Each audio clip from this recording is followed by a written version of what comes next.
இப்படி இருந்த இந்த வண்டியோட ஹெட்டை இப்படி புதுசாக எப்படி மாற்றினாங்கன்றதை நீங்கள் தெரிஞ்சுக்கணுன்னா இந்த வீடியோவை ஸ்கிப் பண்ணாமல் தொடர்ந்து பாருங்கள். அடுத்தபடியாக இது போன்ற ஹெட்டு பிரச்சனைகள் வருவதை முன்கூட்டியே தெரிஞ்சுக்கிறது எப்படி மற்றும் ஹெட்டை கலட்டாமலே எப்படி சரி செஞ்சுக்கிறது என்பதை வீடியோவோட எண்டில் சொல்லியிருக்கேன். மென்மேலும் இது போன்ற வீடியோக்களை அப்லோட் செய்ய வேண்டும் நீங்கள் நினச்சா நம்ம சேனலை சப்ஸ்கிரைப் பண்ணிக்கோங்க. வாங்க வீடியோக்குள்ளே போகலாம்.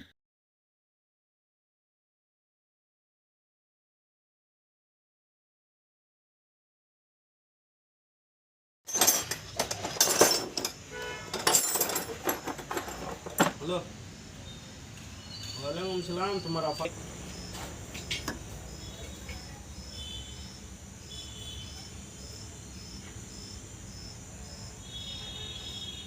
करवा दो इलेक्ट्रिक 11,000 कहता है कि 11,200 की कहते हैं वारंटी नहीं है तो वापस करवा दो नहीं अगर को देखो वारंटी गारंटी இது போல் துருப்பிடிச்சி தின்னுட்டுருக்கும் பகுதியெல்லாம் அலுமினியம் வெல்டிங்கால் நிரப்பப்படும்.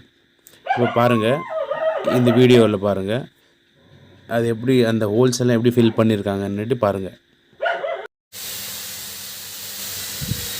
எப்படி க்ளீன் பண்ணுறாங்க அப்படின்ட்டு பாருங்கள்.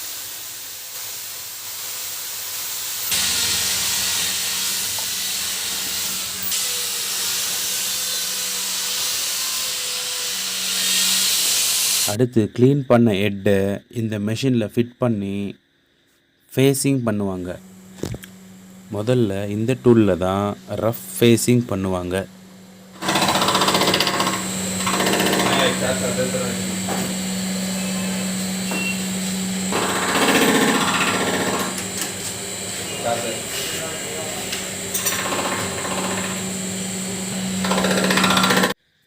அடுத்தபடியாக இந்த டூலில் தான் ஸ்மூத் ஃபினிஷிங் கொடுப்பாங்க. அப்படின்னா ஃபைனல் கட்டு இதில் தான் ஃபேஸ் பண்ணுவாங்க. இதில் செஞ்சால் தான் ரொம்ப நைஸாக வரும்.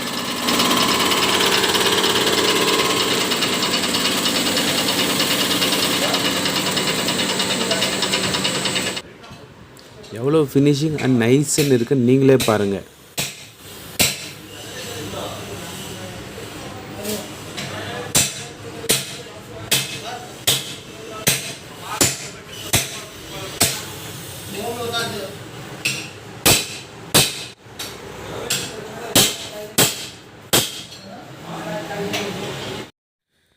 அடுத்து இந்த அலுமினியம் வெல்டிங்கால் மறைக்கப்பட்டிருக்கும் ஹோல்ஸ் எல்லாம் கேஸ்கட் வச்சு மார்க் பண்ணிவிட்டு திரும்பவும் அதை ஹோல்ஸ் பண்ணுவாங்க.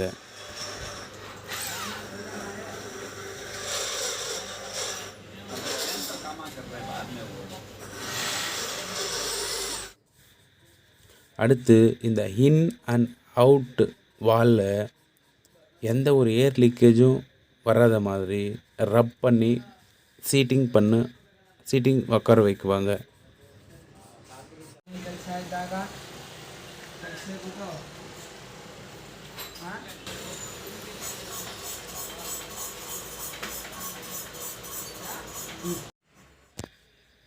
அடுத்து டேப் பெட் உட்கார வைக்க போகிறாங்க.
இந்த வீடியோவின் ஆரம்பத்தில் இது போன்ற ஹெட் பிரச்சனைகள் எப்படி வரும் மற்றும் இது போன்ற பிரச்சனைகளை வருவதற்கு முன்பே எப்படி சரி செய்து கொள்வது என்பதை சொல்கிறதா சொல்லியிருந்தேன்.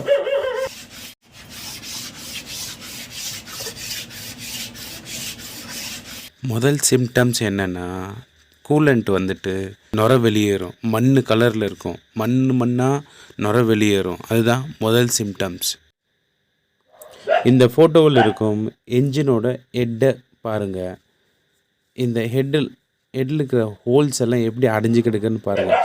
இந்த ஹோல்ஸ் எல்லாம் ஏன் அடைஞ்சு கிடக்குன்னா, நீங்கள் வந்துட்டு கண்ட தண்ணியை கூலண்ட்டில் மிக்ஸ் பண்ணுறதால இல்லை பச்சை தண்ணி ஊற்றி ரன் பண்ணுறதால அதில் வந்து நாளடைவில் ஆட்டோமேட்டிக்காக மண் ஸ்டார்ட் ஆகும். அந்த மண் வந்து என்ன ஆகுதுன்னா, ரேடியேட்டர்லேருந்து அப்படி இப்படி ஃபார்ம் ஆகி ஹெட்டில் வந்து கொஞ்சம் கொஞ்சமாக உட்கார ஸ்டார்ட் ஆகும். அது உக்காந்துச்சுன்னா நாளடைவில் அந்த சின்ன ஹோல்ஸ் எல்லாம் ஹெட்டில் தண்ணி வர்ற ஹோல்ஸ் எல்லாம் அடைச்சிக்கும். ஒன்றா அடைச்சிக்கும். அப்படி அடைச்சிக்கிட்டா என்ன ஆகும்னா, ஆட்டோமேட்டிக்காக ஹெட்டு வந்துட்டு ஹீட் ஆக ஸ்டார்ட் ஆகும். அந்த ஹீட் ஆக ஸ்டார்ட் ஆச்சுன்னா ஆட்டோமேட்டிக்காக தண்ணி பாயில் ஆகும். தண்ணி பாயில் ஆயிடுச்சுன்னா நம்ம ஹெட்டை கழட்டி கம்பல்சரி அதை சர்வீஸ் பண்ண வேண்டியது அவசியமாக இருக்கும். அதுக்கு நீங்கள் வந்து என்ன பண்ணணுன்னா, கண்ட தண்ணியெல்லாம் ஊற்றக்கூடாது. அதுக்கு வந்துட்டு டிஸ்டில் வாட்டர் தேவையான அளவு டிஸ்டில் வாட்டர் வாங்கிக்கணும். அடுத்து கூலண்ட்டு, அதுக்கு எவ்வளோ தேவையோ ஒரிஜினல் கூலண்ட்டை வாங்கி ஊற்றணும். இது வந்துட்டு நீங்கள் இந்த மாதிரி தொடர்ந்து செய்கிறதால இந்த மாதிரி பிரச்சனைகளை தவிர்க்கலாம். இந்த மாதிரி ஹெட் ரிப்பேரியும் வேலை வராது. இதை வந்துட்டு நீங்கள் மனசில் வச்சுட்டு கரெக்டாக அப்பப்போ தண்ணியை மாற்றிக்கினா எந்த ஒரு தொந்தரவும் வராது.